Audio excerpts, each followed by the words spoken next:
আসসালামু আলাইকুম।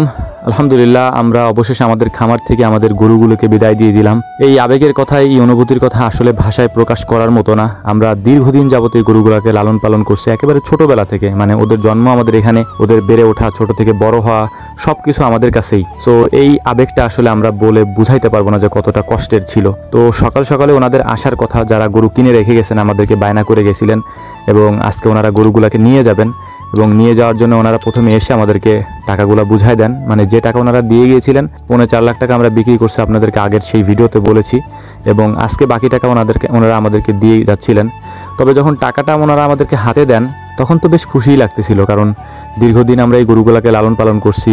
একটা ব্যবসায়িক খাতেই তো গরুগুলাকে আমরা লালন পালন করি, টাকা হাতে পেলে খুশি তো লাগবেই, এটা তো স্বাভাবিক একটা ব্যাপার। কিন্তু টাকাগুলা যখন গুনে আমরা সমস্ত টাকাগুলা নিয়ে যখন চলে যাই এখান থেকে, তারপরেই আমাদের কষ্টের যে জিনিসটা সেটা শুরু হয়। সেটা হচ্ছে গরুগুলাকে খামার থেকে বের করে বিদায় দিয়ে দেওয়া বা তাদের হাতে তুলে দেওয়া আর কি। তো সমস্ত টাকাগুলো গুনে নিলাম, দেখলাম যে আলহামদুলিল্লাহ সব ঠিক আছে, ওনারা যেভাবে বলছিলেন এবং আমরা ওনাদের সাথে যেভাবে কথা দিয়েছিলাম সেভাবে ওনাদের সাথে বেচা কেনা হয়ে গেছে। 4.5 লাখ টাকা আমরা 2টা গরু ওনাদের কাছে বিক্রি করে দিচ্ছি। আপনারা গরুগুলাকে দেখছেন এর আগেও, এবং আরেকটা গরু আছে আমাদের এখানে যেটা আমরা কুরবানির জন্য রাখছি, এবং আরও একটা গরু আছে। সো বাকি যে গরুগুলো আছে এখানে সেগুলোর ক্ষেত্রে আমাদের আবেগটা আরও বেশি কাজ করবে, এটা জানি আমি, কারণ ওইগুলো আমরা নিজেরাই কুরবানি করব এবং নিজেদের পালা জিনিস নিজেরাই কুরবানি করা আসলে অনেক কষ্টের ব্যাপার। তাও আত্মত্যাগের একটা ব্যাপার থাকে, তাই আমরা নিজেরা করার চেষ্টা করবো ইনশাআল্লাহ।